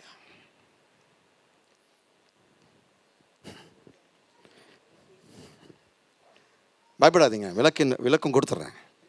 முதலாவது அதை எழுதிங்க. We can do more than pray after we pray, but we can do no more than pray until we pray. முதல்ல ஆங்கிலத்தில் எழுதிடுங்க, தமிழில் சொல்கிறேன். We can do more than pray after we pray, but we can do no more than pray until we pray. நாம் ஜெபித்த பிறகு ஜெபிப்பதை விட அதிகமாக செய்ய முடியும். நாம் ஜெபித்த பிறகு ஜெபிப்பதை விட அதிகமாக செய்ய முடியும். ஆனால் நாம் ஜெபிக்கும் வரை ஜெபிப்பதை விட அதிகமாக செய்ய முடியாது. இப்போ விளக்கம் கொடுக்குறேன், உங்களுக்கு புரிஞ்சிடும். எழுதிட்டீங்களா? எல்லாம் எழுதிட்டீங்களா? உங்களுக்கு போடுவாங்க ஸ்க்ரீனில், பயப்படாதீங்க. மீண்டுமாய் சொல்கிறேன். நாம் ஜெபித்த பிறகு ஜெபிப்பதை விட அதிகமாக செய்ய முடியும். ஆனால் நாம் ஜெபிக்கும் வரை ஜெபிப்பதை விட அதிகமாக செய்ய முடியாது. உதாரணம் பார்ப்போம். எலியா ஜெபித்த பிறகு 2 மகத்துவமான காரியங்களை செய்கிறார் ஜெபத்தை விட. ஒன்று, தேவனுடைய அக்கினியை தன் ஜெபத்தின் மூலமாக இறங்க பண்ணினார். 2வதாக, வறட்சி இந்த பூமியின் மீது கனமழை பெய்ய பண்ணினார். ஜெபித்த பிறகுதான் ஜெபத்தை விட அவர் அதிகமாய் செய்தார். ஜெபிக்கிற வரைக்கும் அந்த ஜெபத்தை தவிர அவரால் வேற ஒன்றும் செய்ய முடியல. இருக்கிறீங்களா? ஜெபிக்கிற வரைக்கும் எல்லாம் ஆயத்தம் பண்ணினாருங்க. எல்லாம் ஆயத்தம் பண்ணி அந்த பலியை மூழ்கடித்து தண்ணீரில் மூழ்க வைத்து அவர் நின்று கரங்கள் வைத்து ஜெபிக்கிறார். ஜெபிக்கிற வரைக்கும் ஜெபத்தை தவிர அவரால் மேற்கொண்டு ஒன்றும் செய்ய முடியல. ஆனால் ஜெபித்த பிறகு ஜெபத்தை விட அவர் அதிகமாய் செய்தார். என்ன செய்தார்? அக்கனை வரவழைத்தார், கனமழையை பெய்ய பண்ணினார். அதுதான் நான் சொல்ல விரும்புகிறேன். நீங்க ஜெபிக்கிற வரைக்கும் ஜெபத்தை தவிர வேற ஒன்றும் அதிகமாக செய்ய முடியாது. ஆனால் ஜெபித்த பிறகு மலைகளை பெயர்க்க முடியும். ஜெபத்தை விட அதிகமாக செய்கிறீங்க. இப்போ நீங்கள் ஜெபித்த பிறகு சமுத்திரத்தை பிளந்து போக பண்ணுகிறீங்க. ஜெபத்தை விட அதிகமாக செய்கிறீங்க. நீங்க வியாதிஸ்தர்கள் மீது ஜெபித்து பிறகு கைகளை வைக்கும் போது அவர்கள் சுஸ்தமாகறாங்க. ஜெபத்தை விட நீங்கள் இப்போ அதிகமாக செய்கிறீர்கள். இயேசுவானவர் லாசருவை எழுப்பின போது ஜெபத்துக்கு பிறகு அவர் ஜெபத்தை விட அதிகமாய் செய்கிறார். என்ன? அவரை உயிரோடு எழுப்பினார். விடியற்காலையில் அவர் மணிக்கணக்காய் தேவ பிரசன்னத்தில் ஜெபித்த பிறகு அவர் இறங்கி வந்த நாள் முழுக்க ஆயிரக்கணக்கான மக்களுக்கு சுகம் கொடுத்தார். அப்போ பாருங்க, ஜெபித்த பிறகு அந்த ஜெபத்தை விட அவர் நாள் முழுக்க அதிகமாய் செய்தார். உங்களை பார்த்து சொல்கிறேன், நீங்கள் ஜெபம் பண்ணின பிறகு நீங்கள் ஜெபித்ததை விட அதிகமாய் செய்வீர்கள். எத்தனை பேர் இப்போ புரியுதுங்க? புரியாதவங்க கரத்தை திருப்பி உயர்த்துங்க. நான் திருப்பி சொல்கிறேன், ஏன்னா எல்லாரும் இந்த சத்தியத்தை புரிஞ்சுக்கணும். ஜெபிக்கிற வரைக்கும் ஜெபம் மட்டும்தான் செய்ய முடியும். ஜெபிச்ச பிறகு ஜெபத்தை விட அதிகமாய் செய்ய முடியும். ஜெபத்தோடு ஜெபத்திற்கான நீ என்ன பதில் பெறுகிறாயோ விரும்புகிறாயோ அதை பெறுவதற்கான தேவ வல்லமையை இறக்குறீங்க. உங்கள் வாழ்க்கையில், உங்கள் உறவினர்களுடைய வாழ்க்கை, யாருக்கெல்லாம் நீங்கள் ஜெபிக்கிறீர்களோ அவர்களுடைய வாழ்க்கையில் தேவனுடைய அற்புதங்களை கொண்டு வருகிறீர்கள். அப்போ நாம் ஜெபித்த பிறகுதான் ஜெபத்தை விட நாம் அதிகமாய் செய்ய முடியும். அப்போ ஜெபத்தினுடைய முக்கியத்துவத்தை இங்கே பார்க்கிறோம். ஜெபிக்க வேண்டும். ஒரு காலமும் நாம் அதை தவறக்கூடாது. ஏன்? ஜெபம் என்பது கிறிஸ்துவ சேவையாய் இருக்கிறது. அடுத்த கோட்பாடு,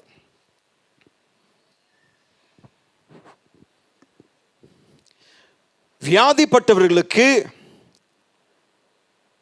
நம்முடைய ஆக்கனை தீர்ப்பை விட அதிகம் தேவைப்படுகிறது.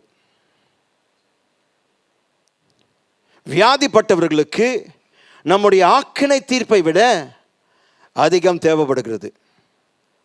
அவர்களுக்கு நம்முடைய ஜெபங்கள் தேவை. Those who are sick need more than our condemnation. They need our prayers. Those who are sick need more than our condemnation. They need our prayers. இதெல்லாம் எங்கிருந்து வருகிறது? யாக்கோபு 5:13-18 வசனம் வரைக்கும் நாம் பேசுகிற காரியங்கள். ஏனென்றால் ஜெபிக்கிற சபையாய் நாம் மாறணும். இதுதான் தேவன் எனக்கு கொடுத்த பொறுப்பு. ஆகவே தான் திட்டவட்டமாய் பேசி கொண்டிருக்கிறேன். நாம் அனைவரும் ஜெபிக்கிற மக்களாய் மாறணும். ஜெபிக்கிற சபையாய் மாறணும். ஜெபிக்கிற பட்டணமாய் வேலூர் சொல்லப்படணும். தேசம் முழுக்க அந்த பட்டணமானது ஜெபிக்கிற பட்டணம். எங்க பார்த்தாலும், எந்த தெருவில் போனாலும், எந்த கிறிஸ்தவ வீட்டுக்கு புகுந்தாலும் ஜெபிக்கிறார்கள். ஜெபம் ஜெபம் ஜெபம், அந்த பட்டணத்தில் ஜெபம் தான் அதிகம் என்று சொல்லப்படக்கூடிய அளவுக்கு நாம் சாட்சிகளாய் எழும்ப வேண்டும்.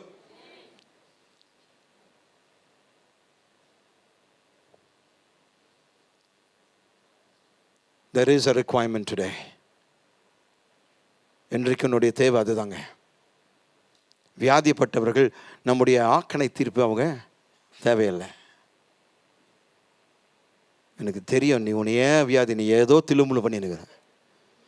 அவங்க என்ன வேணால் பண்ணியிருக்கட்டும். அவங்க ஜெபத்துக்காக வரும்போது, ஆண்டவரே நீங்கள் அவர்களுக்கு மனமிறங்கி நீங்கள் அவர்களை மன்னித்து அவர்களை சுகப்படுத்துங்க. அதுதான் நம்முடைய வேலை.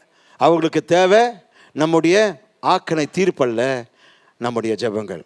ஆமென். அடுத்த கோட்பாடு,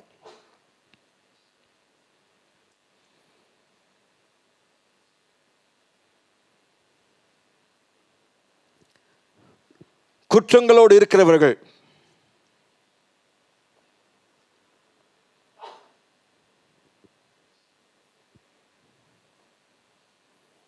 குற்றங்களோடு இருக்கிறவர்கள் நம்முடைய ஆக்கனை தீர்ப்பை விட நம்முடைய பரிந்துரை அவர்களுக்கு தேவையாக இருக்கிறது. ஏனென்றால் குற்றங்களோடு இருக்கிறவர்கள் என்ன பண்ணுறாங்க? நம்முடைய இடத்துல குற்றத்தை சொல்லுகிறாங்க. அடப்பாவி, இப்படியெல்லாம் நீ செஞ்சியா, நீ உருப்பட மாட்ட, அப்படியா சொல்கிறதுக்கு அவங்க சொல்கிறாங்க. ஒருவருக்கொருவர் நீங்கள் என்ன சொல்லணும், உங்களுடைய குற்றங்களை அறிக்கை செய்து அவர்கள் உங்களுக்கு ஜெபிக்கும் போது நீங்கள் மீண்டுமாய் நிலைநிறுத்தப்படுவீர்கள். குற்றங்கள் அவர்கள் எதற்காக உங்களிடத்தில் வந்து அவர்கள் செய்ததெல்லாம் சொல்கிறாங்க, ஏனென்றால் நீங்கள் ஆவிக்குரிய முதிர்ச்சி பெற்றவர்கள், அவர்களுக்காய் ஊக்கமாய் ஜெபிப்பீர்கள், அதன் மூலமாய் அவர்களுடைய குற்றங்கள் மன்னிக்கப்பட்டு அவர்கள் தேவனிடத்தில் ஒப்புரவாகுவார்கள். ஆனால் நாம் என்ன பண்ணுறோம், அவர்களை ஆக்கணிக்கலாக தீர்க்கிறோம். அவர்களுக்கு தேவை, அவர்கள் குற்றம் செய்யும் போது நம்முடைய ஆக்கணை தீர்ப்பல்ல, நம்முடைய பரிந்துரை ஜெபம். அப்போ வியாதிப்பட்டவர்கள் எப்படிப்பட்டவர்கள், வியாதிப்பட்டவர்களுக்கு நம்முடைய பரிதாபம் தேவையில்லை, அவர்களுக்கு வேண்டியது நம்முடைய ஜெபங்கள். வியாதிப்பட்டவர்கள் ஆக்கணை தீர்ப்பல்ல, மறிக்கவும். வியாதிப்பட்டவர்களுக்கு தேவை நம்முடைய பரிதாபம் அல்ல, நம்முடைய ஜெபங்கள். ஸோ அந்த ப்ரீவியஸ் பாயிண்ட் மாற்றிக்கிங்க, பரிதாபம் அல்ல, ஆக்கணை தீர்ப்பு 2 பாயிண்டில் சொல்லிட்டேன். வியாதிப்பட்டவர்களுக்கு நம்முடைய பரிதாபம், ஐயோ அப்படிங்களா, கவலைப்படாதீங்க பிரதர், அப்படி இல்லை, பயப்படாதீங்க, நம்முடைய தேவன் சுகமளிக்கும் தேவனாக இருக்கிறார். நீங்கள் வியாதிப்பட்டு நீங்கள் அந்த ரிப்போர்ட்டை பார்த்து பயப்படாதீங்க. இந்த ரிப்போர்ட்டை பார்க்கிலும் தேவனுடைய வசனம் மேலானது. அவருடைய தழும்புகளால் நீங்கள் குணமானீர்கள் என்று தேவனுடைய ரிப்போர்ட்டு. இந்த ரிப்போர்ட் மீது உங்கள் கவனம் பதிட்டங்க. இந்த ரிப்போர்ட்டை நீங்கள் மைண்டில் வச்சுக்கோங்க. நான் உங்களுக்காக ஜெபிக்க போகிறேன். இந்த நிமிஷம் மட்டும் இல்லை, உங்களுக்கு சுகமாகிற வரைக்கும் அவ்வப்பொழுது நான் உங்களுக்காக ஜெபித்து கொண்டே இருப்பேன். அப்படி சொல்லி அவர்களுக்கு ஜெபிக்கும் போது அவர்கள் விடுதலை பெறுவார்கள். அவர்களுக்கு வெறும் பரிதாபப்படாதீங்க, ஜெபிங்க. Don't pity the sick, pray for them. Amen. கலாத்தியர் 6:1. கலாத்தியர் 6:1. இது என்ன, குற்றங்கள் உங்களிடத்தில் அறிக்கை செய்யும் போது அவர்களை ஆக்கணை தீர்ப்பது அவர்கள் எதிர்பார்க்கல, அவர்களுக்கு அது தேவையில்லை, நம்முடைய பரிந்துரை. கலாத்தியர் 6:1 அதற்கு வசனம் நான் கொடுக்குறேன். சகோதரரே, ஒருவன் யாதொரு குற்றத்தில் அகப்பட்டால் ஆவிக்குரியவர்களாகிய நீங்கள் சாந்தமுள்ள ஆவியோடே அப்படிப்பட்டவனை சீர்பொருத்த பண்ணுங்கள். நீயும் சோதிக்கப்படாதபடிக்கு உன்னை குறித்து எச்சரிக்கையாயிரு. கவனிங்க, நீங்கள் குற்றத்தில் அகப்பட்டால் ஆவிக்குரியவர்களாகிய நீங்கள் எப்படிங்க, சாந்தமுள்ள ஆவியோடு. ஏன்னா நாம் குற்றங்கள் யாராவது நம்ம கிட்ட வந்து சொல்லிட்டோன்னா அடுத்தது எங்கே போய் சொல்லலான்னு காத்திருப்போம். ஆனால் ஆவிக்குரியவர்கள் அப்படி இருக்க மாட்டார்கள். சாந்தமுள்ள ஆவியோடு உங்களை சீர் பொருந்த பண்ணுவார்கள். சீர் பொருந்த பண்ணுவார்கள். ஆவிக்குரியவர்களிடத்தில் நாம் போக வேண்டும். விசுவாசிகளை கரெக்டாக நீங்கள் போகணும். எல்லார்கிட்டையும் போயிட்டு சொல்லிட்டீங்கன்னா அது ஊர் ஃபுல்லாக பரவிடும். உண்மையாகவே ஆவிக்குரிய தலைவர்கள் உங்களுக்கு தெரியும், போய் ஷேர் பண்ணால் அவங்க வேறு இடத்தில் பகிர்ந்து கொள்ள மாட்டார்கள், சரியாக நம்மிடத்தில் காரியங்களை சொல்வார்கள் என்று சொல்கிற மக்கள் இடத்தில் தான் நாம் சொல்ல வேண்டும். ஆமென். அப்படி சொல்லும்போது என்ன நடக்கும், நீயும் சோதிக்கப்படாதபடிக்கு உன்னை குறித்து எச்சரிக்கை. நீ போட்டு எங்கேயாவதெல்லாம் பரப்பிடலாம் நினைக்காத, உனக்கு ஒரு காலம் வரும், நீயும் மாட்டுவ. ஸோ நீ சாந்தமுள்ள ஆவியோடு அவர்களை சீர் பொருந்த பண்ணுங்க. இல்லைன்னா நீ சோதிக்கப்படும் போது உனக்கு அதே கதி. ஆவிக்குரிய மக்களாகிய நாம் அதுக்காக தான் செல் குரூப்ஸில் நான் சில நம்முடைய இந்த 4 செல் குரூப் நடக்கிறது. அதில் 2-3 செல் குரூப்பில் ஒருத்தருடைய பிரச்சனைகளை பகிர்ந்து கொள்கிறார்கள். அவர்கள் அதுக்கென்று ஒரு தனி வாட்ஸ்அப் ஆரம்பித்து அந்த இருக்கிறோம். அதுக்கே 1 மணி நேரம் ஆகிப்படிச்சு. ஆனால் எவ்வளோ ஆழமான சத்தியங்கள் இந்த வசன பகுதியில் இருக்கிறது ஜெபத்தை பற்றி. இந்த சத்தியங்களெல்லாம் கேட்கும்போது இதோடு நிறுத்தாதீங்க, தயவுசெய்து திரும்ப போய் கேளுங்க, குறிப்புகளை எடுத்துக்கொள்ளுங்க. ஒரு வேளை ஃபாஸ்ட்டாக பேசுறதுனால உங்களால் குறிப்பு எழுத முடியல என்று சொல்கிறவர்கள், நீங்கள் வீட்டுக்கு சென்று இந்த செய்திகளை போட்டு நோட்ஸ் எடுத்து உங்களுடைய வாழ்க்கையிலும் உங்களுடைய குடும்பத்தில் இதை நீங்கள் செய்ய ஆரம்பிங்க. நீங்கள் செய்யும்போது உங்களோடு உற்றார் உறவினர்கள் சேர்வார்கள். அப்படியே இந்த ஜெப சிந்தையை மற்றவர்களோடு நாம் பகிர்ந்து கொள்ள இது ஒரு நல் வாய்ப்பாக இருக்கும். மற்றவர்களுக்கு ஜெபிக்க தேவன் நமக்கு கொடுக்கிற தருணங்களாய் நாம் எண்ணிக்கொள்வோமானால், அவர்களுக்கு ஜெபித்து அவர்களுடைய விடுதலை கொண்டு வரும்போது, அவர்கள் அந்த பாவங்களை மேற்கொண்டு அவர்கள் வெற்றிகரமாய் வாழும்போது, அதை பார்க்கிலும் ஆவிக்குரிய தலைவர்களாக இருக்கிற நமக்கு, ஆவிக்குரிய முதிர்ந்த விசுவாசம் இருக்கிற நமக்கு அதை விட வேறு எந்த சந்தோஷம் கிடைக்காதுங்க. ஆவியில் இளமையுள்ளவர்களை உற்சாகப்படுத்துவது, அவர்களுக்கு உதவி செய்வது, அவர்களை நிலைநிறுத்துவது, அவர்களை மீண்டுமாய் வெற்றி சிறக்க பண்ணுவது தான் ஒவ்வொரு ஆவிக்குரிய முதிர்ச்சி பெற்ற விசுவாசிக்கு தகுந்த பொறுப்பாக இருக்கிறது. எனவே இந்த நாளில் நீங்களும் நானும் நாம் ஒரு தீர்மானம் எடுக்க வேண்டும். ஆண்டவரே, ஜெபத்தை பற்றி இந்த கடந்த 4 வாரங்களாக நாங்கள் கேட்டுக்கொண்டிருக்கிறோம். இன்றைக்கு அதை விட ஆழமாய் சென்றோம். எங்களுக்கு இந்த கருத்துக்கள் எங்களுடைய வாழ்க்கையின் இலக்காக, குறிக்கோளாக, எங்களுடைய வாழ்க்கை பாணியாக நாங்கள் மாற்றப் போகிறோம். ஆண்டவரே, எங்களுக்கு நீர் உதவி செய்யும். எங்கள் மனக்கண்களை திறந்து இந்த சத்தியங்கள் வெளிப்பாடாக மாறும் வரை நாங்கள் ஓயாமல் இதை நாடப் போகிறோம், தேடப் போகிறோம், தியானிக்க போகிறோம், பேச போகிறோம், ஜெபிக்க போகிறோம், அறிக்கை செய்ய போகிறோம். நீங்கள் அப்படி செய்யும்போது நிச்சயமாய் நான் சொல்கிறேன், அடுத்த 30 நாட்களுக்குள் உங்களுக்கு முன்னேற்றங்கள் காண்பீர்கள். ஆவிக்குரிய முன்னேற்றங்கள். நான் பேசுவது ஆவிக்குரிய முன்னேற்றங்கள். சரீர பிரகாரமான சுகம், அற்புதங்கள், அடையாளங்கள், அதிசயங்கள் பார்ப்பீர்கள். அநேக காரியங்கள் திருப்பப்படுவதை நீங்கள் பார்ப்பீர்கள். அநேகருடைய வாழ்க்கையில் ஒரு மிகப்பெரிய திருப்புமுனை தேவன் கொண்டு வருவார். ஒரு மிகப்பெரிய திருப்பத்தை தேவன் கொண்டு வருவார். அவர்களுடைய வாழ்க்கையில் அவர்கள் எழுந்த எல்லாவற்றையும் அவர்களுக்கு திரும்ப கொடுக்கப்படும். எனவே நாம் யாவரும் இந்த முடிவை எடுப்போம். இன்றைய காலையில் நாம் துதிப்பதற்கு முன்பாக நாம் ஒரு பொருத்தனை செய்ய போகிறோம். ஆண்டவரே, இந்த செய்தியை கேட்டிருக்கிறோம். நாங்கள் கேட்டு செல்லாத மக்களாய் இருக்க விரும்புகிறோம். இதன்படி செய்கிறவர்களாய் நாங்கள் இருக்க விரும்புகிறோம். எங்களுக்கு நீர் உதவி செய்யும் ஆவியானவரே. எங்களுக்கு ஜெபத்தின் காரியங்களை போதித்தருளும், கற்றுத்தாரும். கற்றுக் கொடுக்கும் போது நாங்கள் இதை சிறப்பாக செய்து நாங்கள் ஜெபத்தின் சாட்சிகளாய் எழும்ப விரும்புகிறோம். இது ஒரு ஜெப சபையாய், நாங்கள் ஜெப குடும்பமாய், ஜெபத்தினுடைய தனிப்பட்ட நபராய் நான் மாறப்போகிறேன் என்று சொல்லி தேவனிடத்தில் அர்ப்பணிப்போம். எல்லாரும் ஒரு நிமிடம் எடுத்து இருக்கிற இடத்துல ஒப்புரவாகுங்க. தேவனிடத்தில் அர்ப்பணம் செய்யுங்க. தேவனுக்கு நீங்க அர்ப்பணம் செய்யுங்க. Make a commitment today, church. Everybody. Hallelujah. எங்கள் அப்பா, எங்கள் பிதாவே, இயேசுவின் நாமத்தில் உம்மாண்டை வருகிறோம். அப்பா ஆண்டவரே, இந்த ஜெப நேரத்தில் உம்மை நோக்கி நாங்கள் ஜெபிக்கிறோம். விண்ணப்பத்தின் ஆவி எங்கள் மேல் ஊற்றும். ஜெபத்தின் ஆவி எங்கள் மேல் ஊற்றும். அப்பா, ஜெபத்தினுடைய மகத்துவத்தை பார்த்து கொடுக்கிறோம். அப்பா, ஜெபத்தினுடைய வல்லமை, ஜெபத்தினுடைய பலன்களை பார்க்கிறோம். ஓ ஜெபம் ஆண்டவரே, நீர் ஆண்டவரே ஒருவருக்கு ஒருவர் ஜெபிக்க நீ கட்டளை கொடுத்திருக்கிறப்பா. ஜெபம் என்பது ஆண்டவரே மிகப்பெரிய கிறிஸ்தவ ஸ்லாக்கியம் என்று சொன்னீர். ஜெபம் என்பது மிகப்பெரிய கிறிஸ்தவ வல்லமை என்று சொன்னீர். ஜெபம் என்பது மிகப்பெரிய கிறிஸ்தவ தோல்வி என்றும் காண்பித்தீர். அப்பா, ஜெபம் என்பது வெறும் கிறிஸ்தவ சேவைக்கு ஆயத்தப்படுவதல்ல. ஜெபம் என்பது கிறிஸ்தவ சேவையே.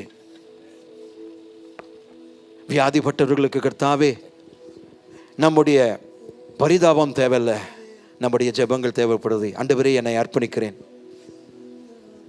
ஜெபிக்க என்னை அர்ப்பணிக்கிறேன். இதை பார்க்கலும் கர்த்தாவே அதிகமாய் நான் ஜெபிக்க விரும்புகிறேன். ஜெபிக்க என்னை ஆண்டவரே அர்ப்பணிக்கிறேன். என்னை அர்ப்பணிக்கிறேன் அப்பா. இன்னும் அதிகமாய் ஜெபிக்க என்னை அர்ப்பணிக்கிறேன்.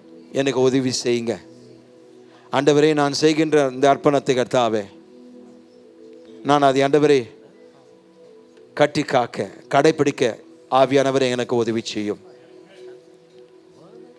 எனக்கு உதவி செய்யுங்க. என் சொந்த பலத்தினால் இதை செய்ய நான் முயற்சிக்கவில்லை.